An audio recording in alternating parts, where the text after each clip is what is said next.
Hi வணக்கம் மக்களே, welcome back to our channel. உங்கள் பொண்ணான லவ் அண்ட் சப்போர்ட்டை சப்ஸ்கிரைப் மூலமாக எங்களுக்கும் கொஞ்சம் கொடுங்க. லாஸ்ட் வெள்ளிக்கிழமை எங்கள் வீட்டில் நடந்த குட்டி குட்டி ஆக்டிவிட்டீஸை இந்த வீடியோவில் பார்க்கலாம். ஸோ வாங்க வீடியோக்குள்ளே போகலாம். மார்னிங் எழுந்து ரெஃப்ரெஷ்மெண்ட் ஆகிட்டு பிரேக்ஃபாஸ்ட்லாம் முடிச்சு என் வீட்டுக்காரரை ஆஃபீஸ்க்கு அனுப்பியாச்சுங்க. அதுக்கப்புறம் குக்கிங் என்ன செய்யலான்னு சொல்லிட்டு ஒரு டீயை குடிச்சிட்டே ரொம்ப நேரமாக யோசிச்சு கத்திரிக்காய் புளிக்குழம்பு வைக்கலான்னு டிசைட் பண்ணிட்டேன். அதுக்கு 2-3 வீடியோஸும் பார்த்து கொஞ்சம் கன்ஃபியூஸ் ஆயிடுச்சு.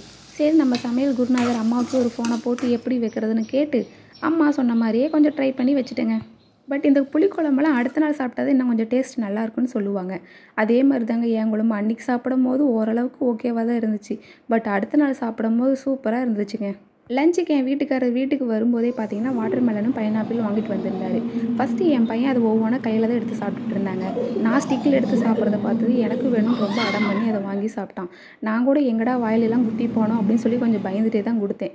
பட் அவன் ஆனால் பொறுமையாக ஒவ்வொன்றா குத்தி எடுத்து கரெக்டாக பழத்தை மட்டும் சாப்பிட்டாங்க. எனக்கே ஆச்சரியமாக இருந்துச்சு. நான்லாம் உன் வயசில் இந்த மாதிரி ஸ்டிக்லாம் பார்த்ததே இல்லைடா. அப்படியே ரோசாப்பழத்தை வாங்கி கட் பண்ணி அந்த ஓடு தெரிகிற அளவுக்கு பல்லுலேயே சுரண்டி எடுத்து சாப்பிடுவேன். நீ என்னடானா குச்சியில் ஒவ்வொன்றா குத்தி அழகாக நீட்டாக சாப்பிட்றேன்னு நினச்சி நானே கொஞ்சம் பெருமைப்பட்டுக்கிட்டேங்க. அதுக்கப்புறம் லஞ்செல்லாம் முடிச்சுட்டு என் பையனையும் முள்ளக்கல்ல தூங்க வச்சாச்சுங்க. அவன் தூங்கின கேப்லேயே நான் வீடெல்லாம் க்ளீன் பண்ணுறது, பாத்திரம் கழுவுறது எல்லா வேலையும் முடிச்சு வச்சிட்டேன். அதுக்கப்புறம் இன்றைக்கி ஆடி வெள்ளிக்கிழமை. ஸோ ஈவினிங் வீட்டிலேயே குட்டியே பூஜை பண்ணலான்னு சொல்லிட்டு சாமிக்கு படைக்கிறதுக்கோசரம் ராகி கூழும் அவல் பாயாசமும் ரெடி பண்ணலான்னு சொல்லிட்டு அந்த வேலையில் இறங்கிட்டேங்க. அது என்னமோ தெரியலைங்க, மற்ற சமையல்லாம் செய்யும் போது அத்தனை வாட்டி டேஸ்ட்டு பார்த்து செய்வோம், அப்பயும் கொஞ்சம் சொதப்பிடுவேன். பட் இந்த டைம் என்னமோ சாமிக்குன்னு செய்கிறதுனால டேஸ்ட்டு பார்க்காம செஞ்சேன். பட் எல்லாமே நல்லாவே வந்திருந்தது. பரவாயில்லையே, நாமளும் இப்போ குக்கிங்கில் கொஞ்சம் இம்ப்ரூவ்மெண்ட் ஆகிட்டுமே அப்படின்னு சொல்லிட்டு எனக்கு நானே கொஞ்சம் பாசிட்டிவ் வேவும் கொடுத்துக்கிட்டேங்க.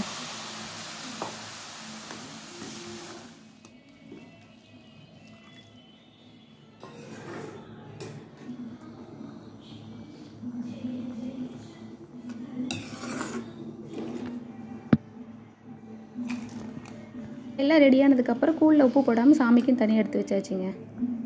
ஆவில தோரணம் கட்டி சின்ன வாழை இலையிலே பிரசாதம்லாம் வச்சு எங்களோட பூஜையை ஸ்டார்ட் பண்ணிட்டோங்க.